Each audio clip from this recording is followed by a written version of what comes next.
Good evening, everyone. We have quite a lot of people here, which is joyous for us. And we're going to beg your patience for a few minutes of quiet, just so that we can recognize the really celebratory nature of the evening. So, we thank you for being quiet. It's a pleasure to welcome all of you here this evening for the opening of two exhibitions. Dress Codes, Revealing the Jewish Wardrobe, and Face to Face, the Oldest Masks in the World. You can imagine that we've had a challenging time in these last few months changing over exhibitions here. We are sure that Herod the Great, the King's Last Journey, is firmly etched in your minds as part of the landscape of the museum. It became a phenomenon here. Its story about imperialism and regionalism and creating a golden age in Second Temple Judea somehow became a message for our time and caught the imagination of friends of the museum here in Israel and all over the world. 452,000 of them who came to see the exhibition and who were part of the 1 million visitors who came to visit the museum in 2013. So to change from that to another thing was a challenge for us, but we hope, as you'll see shortly, we hope that we've succeeded with two new projects, two very stunning projects, we hope, stunning in two different ways. One about costumes, one about masks, which is, of course, why we are opening these exhibitions just before Purim. I'll speak separately for a moment about each. First, Face to Face, which is the first time that 9,000-year-old Neolithic masks, all from our neighborhood here, quite nearby, being 12 out of only 15 that we know to exist worldwide, two of which proudly are in the collection of the Israel Museum, 10 of which come from a quiet private collection somewhere else in the world.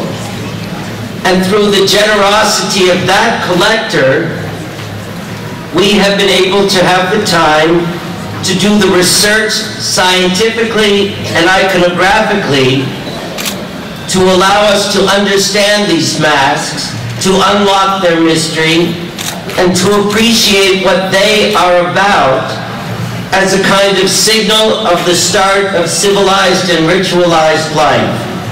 In a way, the beginning of life as we know it. We need to thank Judy and Michael Steinhardt, who are those quiet collectors with a keen eye for this material, who have had the patience over the last year to allow us to keep their treasures here with us, so that Debbie Hirschman, who's standing here just to my left, our curator of prehistoric cultures, could engage in this work and produce this exhibition. So, the next thing you need to do is applaud Debbie Hirschman.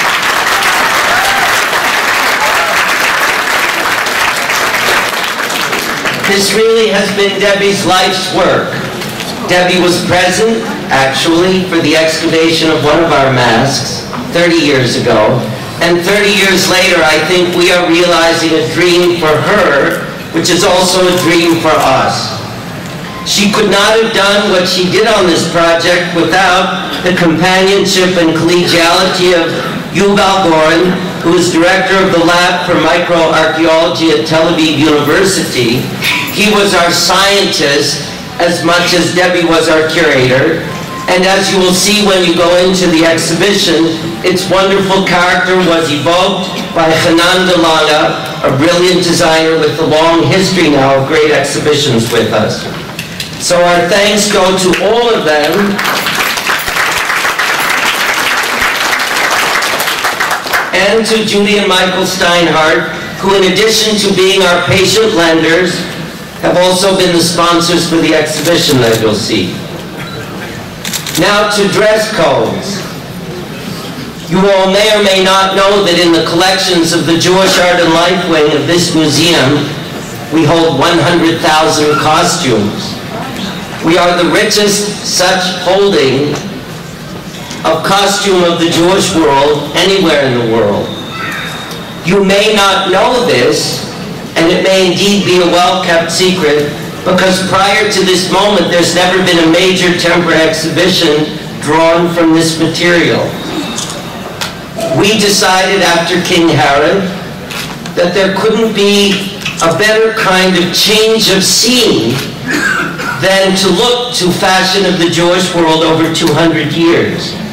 We also decided that museums all over the world spend too much time showcasing Giorgio Armani, Alexander McQueen, Albert Elbaz, and that it was time to showcase costume of the Jewish world with 100 fantastic examples from over 30 countries and many, many more communities, and spanning a time period of more than 2 centuries. And our message, of course, is very simple. It's about cross-cultural fusion. It's about how costume of the traditions of the Jewish world might have influenced costume in the rest of the world, and how fashion in the rest of the world, of course, also influenced costume in the Jewish traditions. This exhibition for us is a debut for one of our associate curators in Jewish Art and Life, Efrat Asaf Shapira, who's standing here also to my left.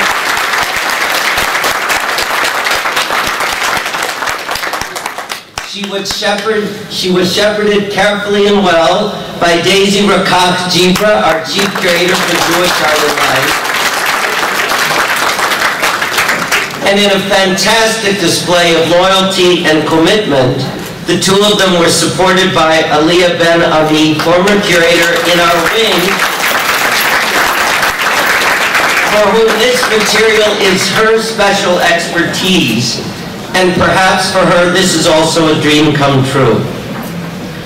The exhibition, as you will see, is itself like looking at costume in a dream world, and for that we have to thank Lila Shtayat, who was our designer for this exhibition, working under the careful eye of Oren Sagib, our chief of exhibition design, for these last 3.5 years since the renewal of the museum. To that entire team, you owe a lot of thanks in advance of seeing what they've accomplished.